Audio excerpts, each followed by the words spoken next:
Wow. Brian Norman Jr.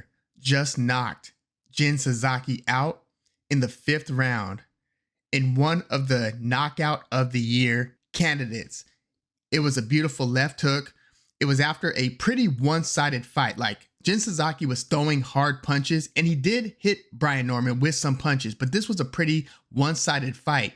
Norman dropped Sasaki twice in the first round, beat him up badly in the second, and in the third, Sasaki fought hard and had a better fourth round, and then he got his lights put out in the fifth round. This was a dominant performance. Again, Sasaki was constantly throwing hard punches, and he's a guy who shows a lot of bravado. So even when he's getting beaten up handedly, he's beating his chest and he's smiling and he's looking like he's coming at Brian Norman. But Brian Norman was hurting him for pretty much the whole fight. And we also got one of the most interesting call outs, one of the most clever call outs by Brian Norman that I've seen in a while. Like, this was good. So this was a WBO welterweight title defense for Brian Norman. It took place in Japan. Like, my eyes are probably red because I had to set the alarm super early to watch this one, right? I'm on the West Coast of the United States. So Brian Norman is overseas. And again, as soon as that bell rung, you saw a lot of what makes Brian Norman an intriguing and a very good fighter. Now, we haven't seen him on the big stage for very long, right? His coming out party was against Giovanni Santillan, where Santillan was the favorite, a hard hitter, aggressive fighter, had just stopped Alexis Rocha, and we saw Brian Norman knock him out in the late rounds, basically countering in the phone booth super effectively, hitting Giovanni Santillan with these clean counters on the inside, uppercuts and hooks. Well, Jin Sasaki is a very aggressive fighter. He comes in, and as soon as the fight starts, he's throwing bombs. He's trying to land a big right hand. He's trying to jab to get himself in range, and he's just putting immediate stress and pressure on you, again, trying to land his big shots. Like, all but one or two of his wins have come via knockout. He believes in his power, and he's got pretty good hand speed as well. So he's coming in, and Brian Norman has this ability to thread the needle with the timing of his counters. Like, if he throws those same hooks like a moment sooner or a moment later, he loses that exchange. He gets hit super cleanly, but Brian Norman is able to keep his hands up, like right here, and then know exactly when to throw that hook or when to throw that right, when to throw that uppercut. His timing is superb, at least in these few sample sizes that we've seen since Brian Norman has been basically in his last three fights. Santillan, Cuevas, and now Sasaki. Before that, we were getting some pretty lackluster wins, at least a few of them against a Quentin Randall. That was one where it was like, okay, let's see what this Brian Norman's got against another pretty good fighter. It ended up being pretty lackluster, and it had a lot of people wondering, including myself, is Brian Norman that good, or is he like a pretty decent fighter? Well, now we're seeing a lot of his tools and the timing, along with the speed, but the timing and the composure are what are really grabbing my attention. Like, again, he had an aggressive fighter coming at him, throwing hard punches, but he never really broke. And he just has this focus where he's in there. The big punches are coming at him, but he doesn't panic. He's got the hands up, and he knows exactly when to pull that trigger. And every time he did so, you saw the reaction. It was either a knockdown, or if he would go to the body, you would see Sasaki start backing up. Sasaki was wearing those punches. And again, he was showing a lot of bluster, a lot of bravado, but he was clearly getting hurt throughout that fight. And it's interesting, when Brian Norman would have his hands up, he would be picking off a lot of Sasaki's shots, right? So he would either roll with them, or he would catch him with the gloves and throw a counter. And again, that counter was not like punch comes, block it, then throw the counter. It's like, as soon as Sasaki has made up his mind to even start moving towards throwing a punch, Brian Norman's counter is already on its way. And so he's catching Sasaki when Sasaki's got his arm out from throwing the punch. So Sasaki's got nothing defending in those moments. He's got nothing defending that hard, crisp, fast counter. Whereas in the instances where Sasaki did have the high guard and did have his hands up, it looked like Norman's punches were still penetrating that guard. So again, Norman's got his hands up. He looks like he's catching and defending those shots well. Sasaki looked like, even when he had his gloves up, the punches were either going through the gloves and still making an impact,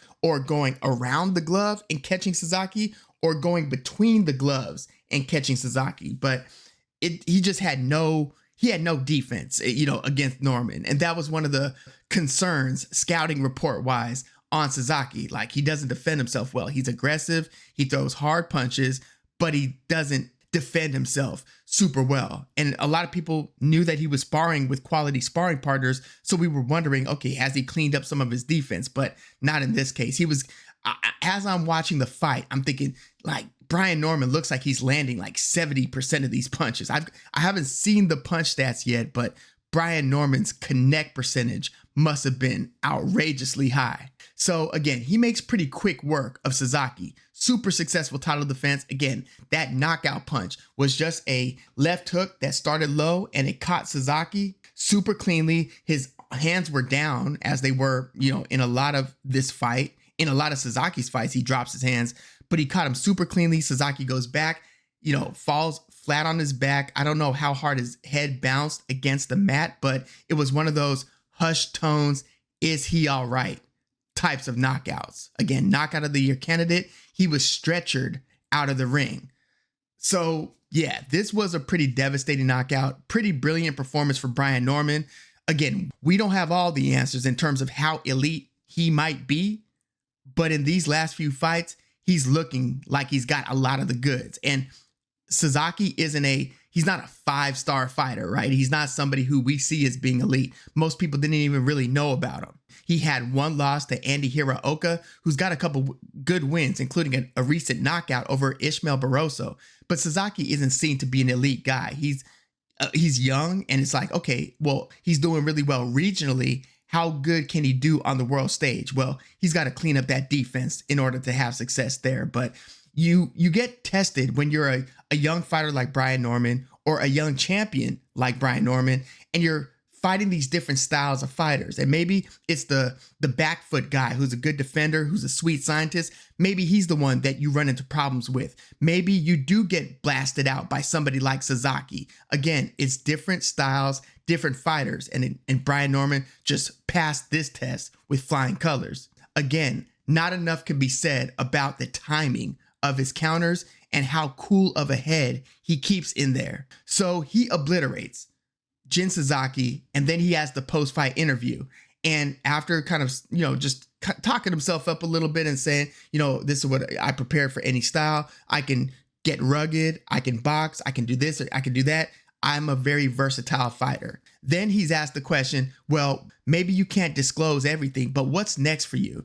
And then this is where he gives one of the coolest responses. And I'm trying to do it. I haven't read it. Maybe I should read it, but the gist of it was, well, it's unfortunate that I don't have a certain fight lined up, that I don't have an exact fight lined up. But, fighters get scared. They hear that Brian Norman, the storm is coming, and then they get their boots and run.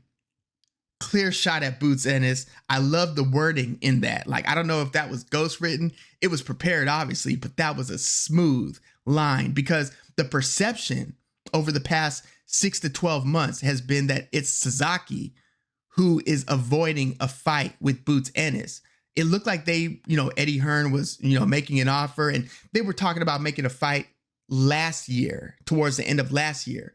And Brian Norman ended up taking another fight, and a lot of people were disappointed. It's like, oh man, we've got a chance at unification. Why don't we do Boots versus Brian Norman? Well, then Brian Norman ended up having a fight with Cuevas, knocked him out in the 3rd round, and then he has this title defense against Jin Sasaki. So it looks like Brian Norman is kind of setting his agenda, and that agenda, at least to this point, hasn't included Boots Ennis, even when there's been talk of a fight and Eddie Hearn has been at least seemingly trying to make the fight. And you hear Boots Ennis saying that he wants to unify more titles in the division, maybe even become undisputed before he goes up to 154. But it's interesting because yesterday, well, it's early the next morning. So yesterday, we just got the news that he's moving to 154. And I'm thinking, what's up with the timing of that? Like, if he's serious about moving to 154, why say it on the day where the guy that you can unify against for your 3rd title, Boots has 2, he got that 2nd after beating Stanionis,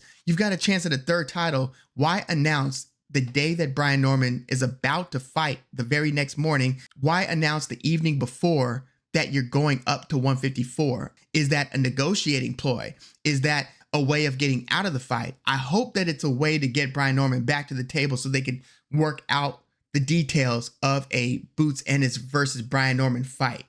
I can't imagine that he's genuinely announcing that he's going to 154 on the day before a guy that he wants to fight is about to handle his business and then have another opportunity to make that fight. So I'm erring on the side of Boots Ennis does sooner than later want to go to 154, but I'm hoping that he sticks around, if he's able to physically, sticks around for one more 147-pound fight against Brian Norman. And again, that call out was clean. Again, he says, you know, people hear that the storm is coming, they get scared. They hear that Brian Norman's coming, the storm is coming, and they get their boots and run. I love it. So Boots Ennis, what do you want to do, right? Do you have to go to 154? Do you already have something lined up at 154? Or did you make this announcement for some sort of negotiating leverage on a Boots Ennis versus Brian Norman Jr. fight? But yeah, let me know your thoughts on this one in the comments. Were you impressed by the Brian Norman Jr. performance? Like, I don't know how you can't be. Again, his connect percentage versus defense percentage. And another thing, Brian Norman has a pretty good chin. He was getting hit with shots. He did not seem to be affected. Now, he did slow down in certain moments of certain rounds. Again, this only made it to the 5th, but I looked at it as him slowing down so he could kind of regain some of his energy, because he just opened up a can of whoop-a on Sasaki. So he would beat the brakes off Sasaki in the first minute, or 45 seconds of a round or something. And then he would slow down a little bit before picking it up with another array of clean shots and clean counters. Now, he was able to lead and counter. So it wasn't only when Sasaki was coming at him, but when he would hurt Sasaki with the counter, Sasaki would back up. Then Norman could get on his front foot and Sasaki would start doing that high guard. Brian Norman would start going to the body and then going up top, just picking them apart. And again, just about all of these punches looked like they were having an impact on Sasaki. So yeah, those are my thoughts. What do you think about that fight? And do you think that we are getting Boots Ennis versus Brian Norman Jr.? Brian Norman Jr. doesn't have a super high profile. He doesn't, but Boots does want to fight him. And Boots does have a higher profile. So if Brian Norman Jr. wants to continue to grow his name, I mean, he just probably picked up a lot of fans in Japan fighting this Sasaki fight, because, I mean, we know that a lot of people in the US, for instance, probably didn't catch this. It's really early in the morning. But what would be the main roadblock to a Boots Ennis versus Brian Norman Jr. fight? I mean, traditionally, it would be promotional politics. One is with Matchroom, one is with Top Rank, right?